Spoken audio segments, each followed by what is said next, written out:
Mas agora a gente vai para um assunto importantíssimo. Quem viu a minha abertura prestou atenção no que eu falei. A gente vai falar de um assunto sério, hein? Quantas são as pessoas que hoje acabam tendo que escolher algumas dietas para perder peso e retiram da alimentação nutrientes importantes. Por exemplo, a retirada total do carboidrato. Será que tem impacto na nossa saúde, no nosso organismo, no nosso dia a dia? Vocês vão entender já tudinho, vocês vão se surpreender com o assunto. Quem volta é a endocrinologista e metabologista, doutora Andressa Heimbusch. Acertei? Heimbusch. Seja bem-vinda. Tudo bem? Linda, como sempre, prazer é nosso recebê-la. E para falar de um assunto tão legal, né? Eu me lembro que a última vez que você veio, a gente falou, não, vamos falar sobre isso porque parece uma febre, todo mundo querendo fazer a dieta da proteína e retirando completamente o carboidrato do dia a dia.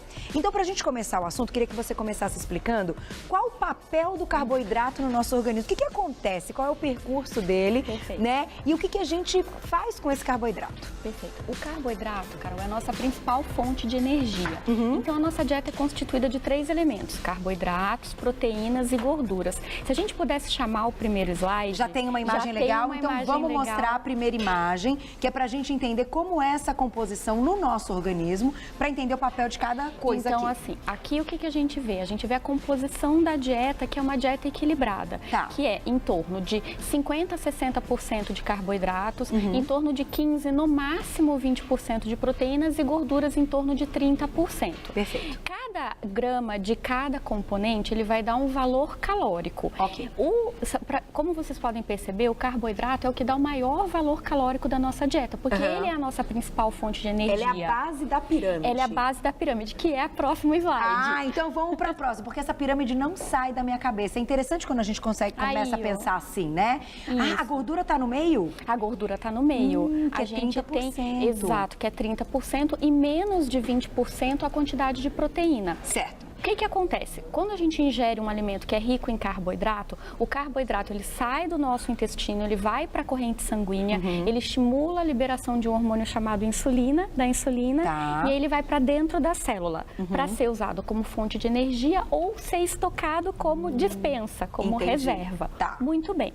Quando a gente faz uma dieta que a gente retira o carboidrato, naturalmente a gente vai tentar compensar nas outras classes, então comendo mais proteína e eventualmente comendo mais gordura também, o que não é bom.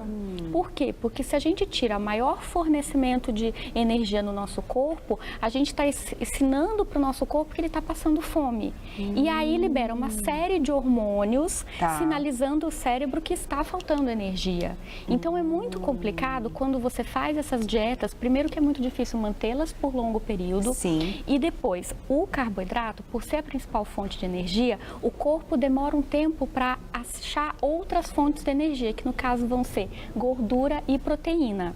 E aí, nesse período, o corpo fica com uma sensação de fraqueza muito grande, que é o começo, e aí começa a surgir uma condição que a gente chama de cetose, que é quando o corpo passa a usar gordura e proteína, mas principalmente gordura como fonte de energia. E isso não é bom. Isso não é bom. Por que que não é bom? Porque quando o corpo começa a oxidar grande quantidade de gordura sem oxidar carboidrato, existem os sintomas da cetose, que são, a gente tem um slide disso, mas eu não sei agora qual é a sequência, mas são principalmente fraqueza, mal-estar, dor de cabeça, irritabilidade. E além disso, tem uma questão importante, é porque, claro que a gente quer queimar gordura, mas muito do equilíbrio da queima de gordura, a pessoa tem que estar ingerindo uma pequena quantidade de carboidrato. Não é aquela história que a gente fala, tem que ir para academia, come um pouco de carboidrato. Qual carboidrato? O complexo, o integral. Então, quando a gente coloca um carboidrato que não aumenta tanto os níveis de insulina no sangue, a gente consegue fazer com que ele seja utilizado como fonte de energia e, se for preciso queimar gordura, como auxiliador nessa queima de gordura. A segunda parte vai ser a queima de gordura. Perfeito. Então, vou fazer o seguinte, vou te deixar uma perguntinha, você me responde daqui a pouquinho, que é o seguinte: por que que quando a gente fala dessa liberação de insulina muito grande, ou seja, o consumo de um carboidrato com alto índice glicêmico, isso está diretamente ligado ou relacionado ao engordar? Primeira coisa, carboidrato, cada grama de carboidrato tem 4 calorias. Certo. Então, quando você come um alimento que tem um alto teor de carboidrato, você está dando muita energia para o seu corpo. Então, por exemplo, você pega um alimento com 50 gramas de carboidrato, ele fornece já de cara 200 calorias para o seu corpo, o que é bastante. O que, por exemplo, numa aula a gente consegue gastar numa esteira em torno de 150 calorias por hora. Então, assim, às vezes até mais. Tem aulas assim, sambar gasta 600. Então, pois né? é, umas que elevam aí os batimentos um pouco mais, aumenta a frequência, a gente consegue uma corrida. Isso, mas imagina, Carol, você se alimentar de um alimento com alto teor de carboidrato que vai ser absorvido muito rápido pelo organismo. E aí vai sobrar carboidrato no sangue. O que o organismo vai fazer? Libera uma grande quantidade de insulina e insulina é um hormônio anabolizante. O que quer dizer isso? Que ele vai pegar a glicose que está lá no sangue, que veio do alimento que você comeu, chuta um alimento que você gosta, Carol. Vamos falar de uma massa maravilhosa, né? Um macarrão maravilhoso. Um macarrão, tá lá no domingo, sentou, foi comer o seu macarrão, comeu aquele prato de macarrão, uma delícia. Tem 100 gramas de carboidrato ali, 400 calorias. E às vezes tem até mais, dependendo do macarrão. Mais, com certeza. E aí, o que acontece? Essas 400 calorias do seu macarrão de domingo, você vai estar depois do almoço fazendo o quê? Sentado vendo TV. Isso, né? uma preguicinha. Uma preguicinha, giboiando, que eu costumo falar, né? Que você fica assim, né? Caidinho. Aí, você gastou nessa 1 hora que você ficou deitado, 50 calorias. O que seu corpo vai fazer com as 350 calorias com aquela sobra de carboidrato? Vai liberar a insulina para estocar esse excesso de carboidrato.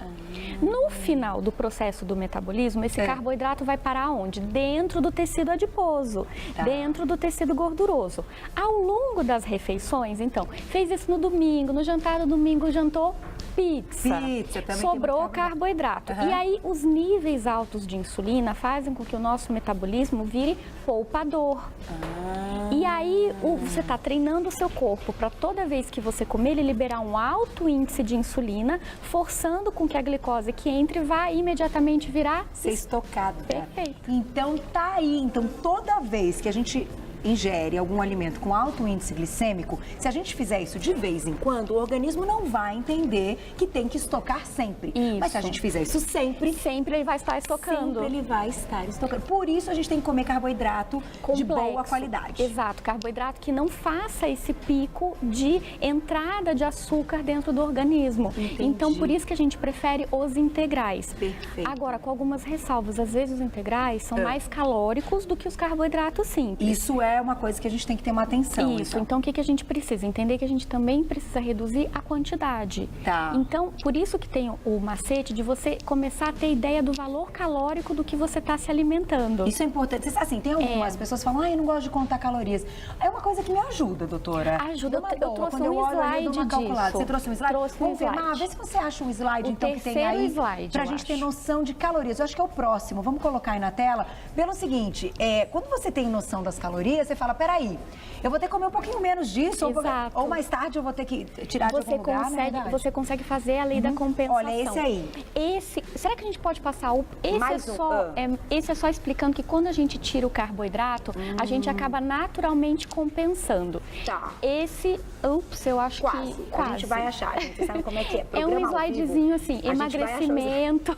Bom, eu queria explicar muito. Porque isso é importante. Isso é muito importante. Quando a gente retira o carboidrato da alimentação, o que acontece naturalmente, então, com o nosso organismo? A gente passa a compensar buscando forma de energia em outros tipos de alimento. Então, gorduras e proteínas. Qual é o problema? O problema é que tem saído alguns estudos demonstrando que o excesso de proteína na dieta não é tão benéfico quanto a gente imaginou.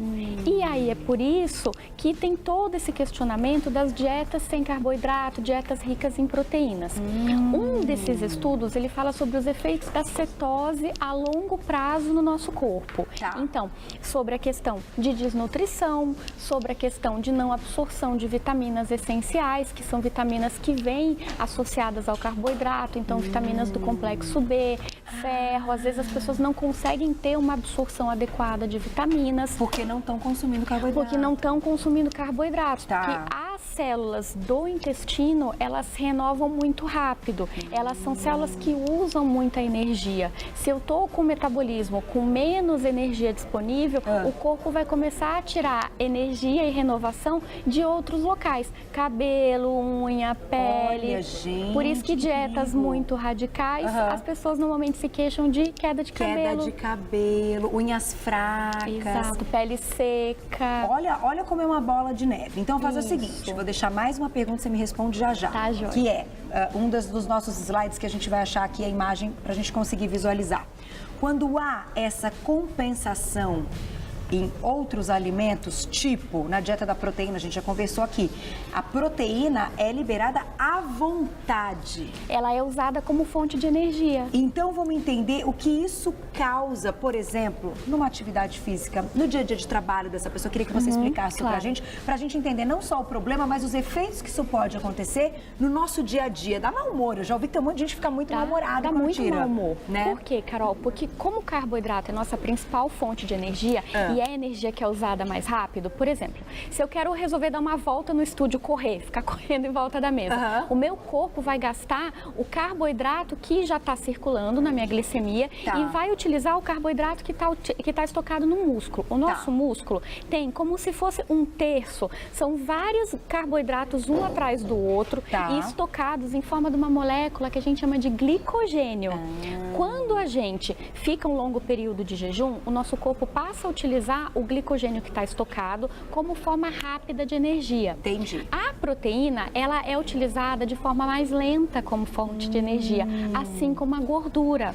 O corpo demora umas 48 horas para, não é aprender, mas é para entender que precisa utilizar a gordura como forma de energia. Que não tem ali o carboidrato. Que não tem o carboidrato. É por isso que muitas vezes tem oscilação de humor, porque o bem-estar cerebral, ele é muito atrelado à quantidade de glicose. Os neurônios, eles precisam de glicose. Os neurônios, eles demoram até uma semana para se adaptar com gordura sendo fonte de energia. Entendi. Olha que interessante. Então isso pode prejudicar muita gente no trabalho, inclusive. Pode, muito. Quem isso não é tem muito o consumo sério. do carboidrato até para concentração na aula, enfim, quem estuda, né? Sabe uma coisa que eu vejo muito no consultório? Às vezes vem paciente que está no pré-vestibular, passou o ano inteiro comendo no cursinho, comendo mal, ganhou peso. Quer emagrecer porque vai prestar vestibular. Eu falo, olha, não é não é a hora. Agora é hora da gente fazer uma dieta equilibrada para manter as porcentagens e você continuar tendo o seu carboidrato para te dar energia para você pensar. É a tal história, né? Criança com fome chega na aula, dorme, né? É verdade. Então a gente precisa, inclusive, para pensar. Exato. A gente Os neurônios precisam de glicose, a gente não sabia disso. Cérebro, hemácias, que são as células dos glóbulos vermelhos, né? São os nossos glóbulos vermelhos. E a retina, elas precisam de fonte de carboidrato para funcionar de forma harmônica. Olha que fantástico. Agora, doutora, uma pergunta que eu sei que aqui no Twitter é o que deve ter aparecido. Seguinte, a gente está falando que é importante ter o carboidrato, é importante ter a proteína, é importante ter a gordura. Agora, como a gente cuida dessa quantidade diária sem engordar? Ou pelo menos para as pessoas que ainda precisam emagrecer. Porque como você explicou, carboidrato acaba sendo muito calórico. Aí mais a proteína, que também tem as suas calorias, mais a gordura, que também tem as suas calorias. E aí? Como a gente não vai engordar consumindo tudo direitinho? Aí é o nosso próximo slide que a gente achou. Próximo? Então vamos lá, vamos colocar o próximo slide, que aí tá o segredo. Então, assim, é tudo que a gente quer saber, né? Como calcular? Gente, Como esse calcular? é uma dica. Quem tá em casa, pega papel e caneta. Anota, hein, todo mundo, dá tempo. Então, assim, o que é isso? Que se você quer manter o peso, você tem que comer entre 25 e 30 calorias por quilo de peso. Então, uma pessoa de 70 quilos, se ela quiser manter o peso, ela vai comer em torno de 2.000, 2.100 calorias por dia. Então, por isso que tá lá, manter o peso, 25 ou 30, multiplicado pelo seu peso. Ah, mas eu quero emagrecer e eu peso 70 quilos. Eu vou multiplicar 20 pelo meu peso, 1.400 calorias. E se eu quero engordar? 35 vezes o peso. Então isso é uma regrinha? É uma regrinha simplificada. Existe uma fórmula médica que chama equação de Harris-Benedict, que é uma equação enorme, mas que o médico que faz. O médico que faz. A gente tem programinha no smartphone para calcular. Olha que legal. Mas na regra geral, para facilitar, eu trouxe simplificadinho. E aí o que acontece? A pessoa quer emagrecer, primeira coisa, ela precisa saber qual é o valor calórico que ela precisa ingerir por dia, para ela não ter fadiga. Então, por exemplo, se o meu gasto energético basal, eu peso 50 quilos, ótimo, eu quero emagrecer, muito bem, eu vou multiplicar isso por 20. Eu vou comer 1000 calorias, eu não posso nunca na vida fazer uma dieta de 800 calorias, Carol. Por quê? Porque aí eu vou fadigar. Entendi. E aí eu vou começar a lançar para o meu cérebro informações de tô com fome, tô cansada, preciso ter mais alimentação. E aí eu vou começar a ter um hábito alimentar que não é o meu hábito padrão. Entendi. Não é aquela pessoa E aí você vai ficar doente. E você vai ficar doente, cai a imunidade. Aí já gera outros problemas. Exato. Por Nossa, isso que a gente complicado. precisa cuidar. Quando eu falo que tem que fazer dieta equilibrada, você precisa saber o valor calórico mínimo seu e você precisa equilibrar dentro daquelas porcentagens que a gente começou falando. Então, é 1.400 calorias, 50% de carboidrato, 30% de gordura e até 20% de proteína. A gente está falando da retirada total do carboidrato na alimentação com impactos sérios. Isso. Mas e a retirada do carboidrato à noite? É inteligente? É legal? É bem-vinda? Eu acho que é bem-vinda. Eu acho que assim, Carol, a gente precisa analisar cada caso. O que eu não recomendo? Criança, não retirar carboidrato à noite da refeição. Paciente idoso, eu não recomendo tirar carboidrato da alimentação. Mas, se você já manteve uma alimentação equilibrada ao longo do dia, você conseguiu distribuir o seu carboidrato, nada te impede de você jantar o quê? Uma salada, né, que não deixa de ser carboidrato, que tem fibra, né? Então, assim, tomate contém carboidrato. Também, né? O tomate então, assim, tem você carboidrato. Você acaba que não tira tudo, né? Mas tem índice glicêmico muito alto? Não, o índice glicêmico é baixinho por conta da fibra. Toda vez que... isso é importante. Toda vez que a gente adiciona fibra no alimento, você cai o índice glicêmico dele. Eu sempre oriento minhas pacientes, gosto de fazer pão em casa, né? Eu falo assim, coloca um farelo no teu pão, coloca um farelo de aveia, coloca quer botar chia, põe chia, põe linhaça. E aí a gente faz um pão com baixo índice glicêmico, que vai te dar mais saciedade. Olha só. O que me preocupa só com a questão de tirar o carboidrato à noite é o seguinte, Carol, se a pessoa não se alimenta muito bem, ela faz uma alimentação muito enxuta durante a noite, ela vai acordar no dia seguinte com muita fome. Então, às vezes, come uma fatia de pão integral, come 2 colheres de sopa de arroz integral, aqueles arroz... Que não vai ter problema. Que não vai ter problema. Não é isso que vai causar aí um impacto maior de engordar. O que causa a gente engordar, Carol? Maior caloria do que você pode gastar. E isso é o que faz a gente engordar, não é aonde, em tese, não é onde você está distribuindo carboidrato. Por exemplo, eu brinco assim com os pacientes, se você comer um bolo de chocolate de 1.200 calorias por dia, você vai emagrecer. Claro que não é uma coisa saudável. Sim, mas o que a gente... Só vai comer isso? Perfeito, você só vai comer isso? Não, você tem que fazer uma alimentação equilibrada e essa alimentação equilibrada é o que vai determinar se você vai emagrecer ou vai engordar. Porque peso o que é? É gasto calórico e ganho calórico que você está se alimentando. Entendi, então, é uma conta matemática. É uma conta matemática, uma das poucas coisas na medicina que são tão matemáticas como é o peso. Agora, doutora, mas isso já me traz outra pergunta, que é o seguinte. A gente sabe que parte também dessa queima de gordura e gasto calórico vem do metabolismo. E aí tem um monte de gente também que põe a culpa no metabolismo. Você fala assim, meu metabolismo não funciona, ele está desacelerado e queima pouca gordura. Existe isso? Não, na verdade não. O que a gente precisa prestar atenção? A gente é como um carro. Então, o metabolismo é o nosso motor. O combustível é o que a gente está se alimentando e o gasto é o que a gente está colocando o carro para andar. Muito bem. Algumas alterações hormonais muito graves fazem com que o metabolismo fique mais lento. Problemas de tireoide, problemas de cortisol. Mas isso, na consulta de rotina do endocrinologista, a gente faz a avaliação e vê.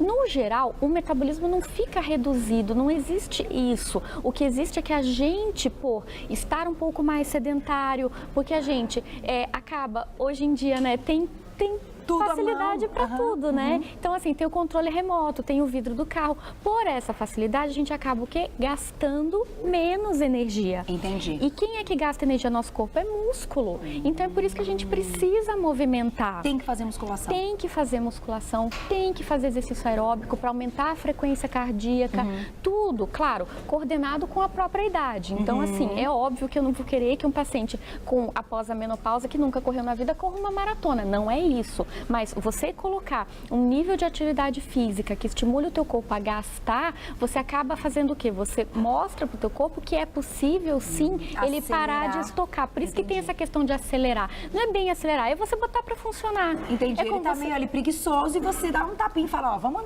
fazer direito, Você põe o motor do carro para andar, você acelera o motor do carro. É isso que a gente faz. Quando a gente fala em acelerar o metabolismo, ponha o seu corpo, que é a sua máquina mais preciosa, para gastar calorias. Então, vou deixar mais uma perguntinha, porque olha, é legal que a gente vai bater nesse papo, tirar o carboidrato da noite, então a gente já entendeu que pode ser bacana em muitos casos e com exceções, como a doutora explicou. Doutora, vamos falar dos hormônios e dessa relação com o carboidrato. Então, a falta do carboidrato no nosso organismo pode prejudicar a produção hormonal?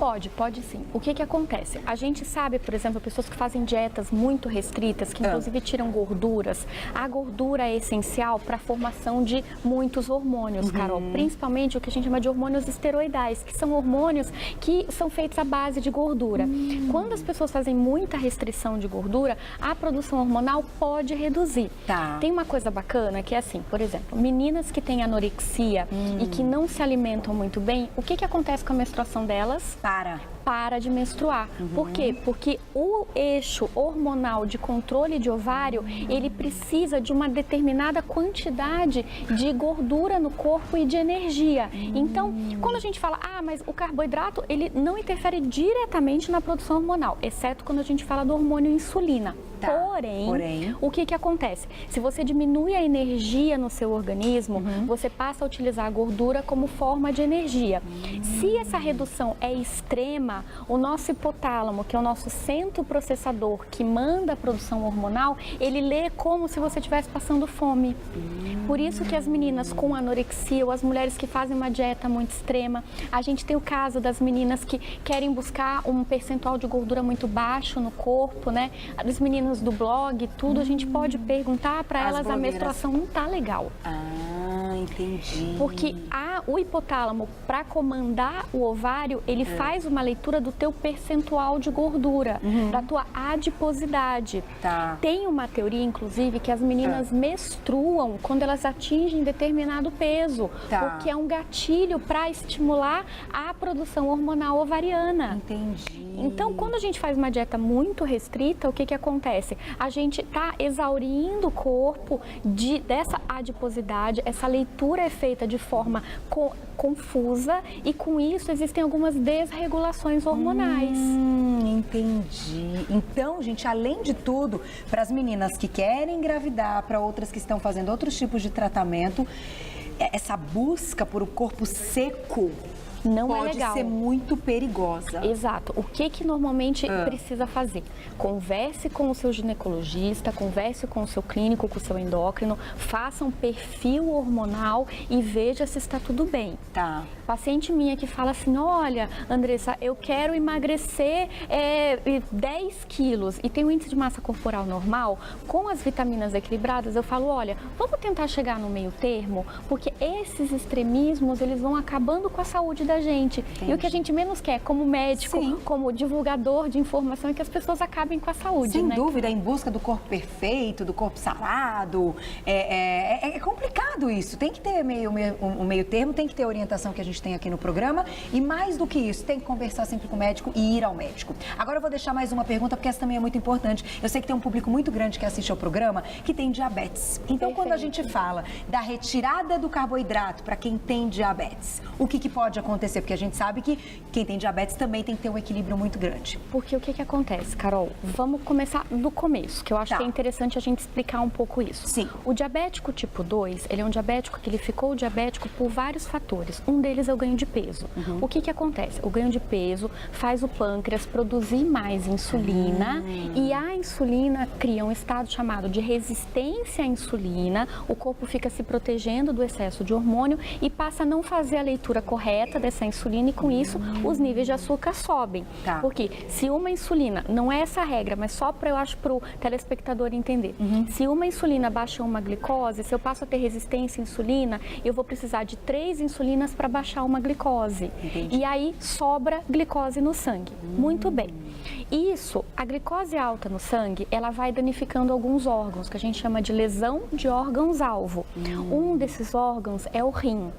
A glicose alta, ela faz o rim filtrar mais na tentativa de diminuir a glicose no sangue. Entendi. Muito bem. O que acontece? Por isso que quem tem diabetes faz muito xixi. Quem faz muito xixi, exatamente. Viu? Quando eu sei que o meu paciente diabético está descompensado, ele me conta assim, eu não saio do banheiro à noite. Por quê? Porque ele está bebendo muita água para forçar o rim a filtrar e eliminar o excesso de açúcar. Entendi. Muito bem. O que acontece? Esse rim, ele vai sofrendo ao longo dos anos que a pessoa tem diabetes. Idealmente, essa pessoa tem que estar bem controlada. No entanto, se essa pessoa não está tão bem controlada, esse rim já está sofrendo.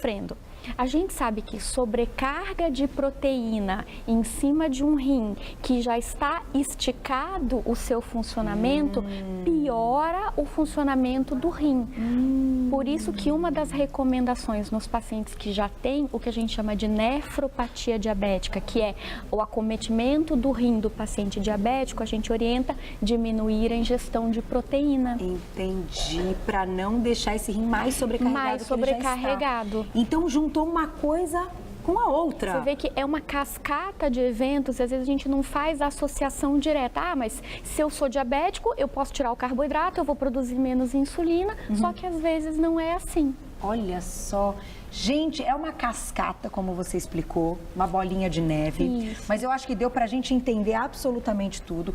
Para fechar, doutora, qual é a sua orientação como médica, além de, claro, consultar o médico, fazer todos os exames e seguir as orientações do seu médico? Mas o que você diria para as pessoas que estão assistindo e que já tentaram dietas e que já fizeram isso e aquilo? Então, assim, sem estímulo, né? Sem aquela vontade e tal, tão tristes, porque não conseguem levar a sério ou uma alimentação saudável, uma vida equilibrada, porque isso pode ser difícil também, né? Bom, o que eu acho assim? Eu acho que eu vou dar um recado mais de acolher do que um recado médico. Busque o seu clique interior, busque a sua vontade de querer emagrecer. Emagrecer não é fácil, emagrecer a gente é cercado de tentações, mas com o cálculo certo, com o organismo equilibrado, com atividade física, vai conseguir perder peso. Dar certo, né? Não existe possibilidade de não conseguir perder peso. Se você estiver bem avaliado, bem cuidado, com uma boa dieta, fazendo atividade física... Com aquela sua força de vontade interior, seu como você clique explicou. Interior alto, com o seu clique ligado, é um botão, eu acho, né? Você vai perder peso. Não se desespere. É isso, é isso. Obrigada, doutora. Imagina. Ela é uma graça, né? Gente, é uma fofa. Tá dizendo que você é uma graça, que amor, que amor, que amor. E agradecendo a nossa audiência aí, que a gente tá bombando. Eu posso dar o recado da página? Isso que eu ia dizer. Ela tem uma fanpage muito legal lá no Facebook. Qual que é? A fanpage chama Endocrinologia em Dia. Tá. É um trabalho que a gente tem desenvolvido com muito carinho agora nas últimas semanas, que é justamente para informar. Eu acho que assim, a gente trazer informação para o telespectador é a gente estar coparticipando com a evolução da pessoa, é a informação, as escolhas certas, é isso que a gente busca. Quantas pessoas olharam para você depois de tudo que você falou e falaram: achei meu clique, agora eu vou atrás e vou buscar. Aperte seu botão do clique interior. Obrigada, viu? Adoramos você. Volta logo, não demora. Porque, né, é uma boneca, gente, ela explica tudo lindamente e ainda linda, fantástica. Prazer é meu. Uma super médica. Obrigada mais uma vez, é sempre um prazer recebê-la. Te espero em breve. Beijo! Tá vendo?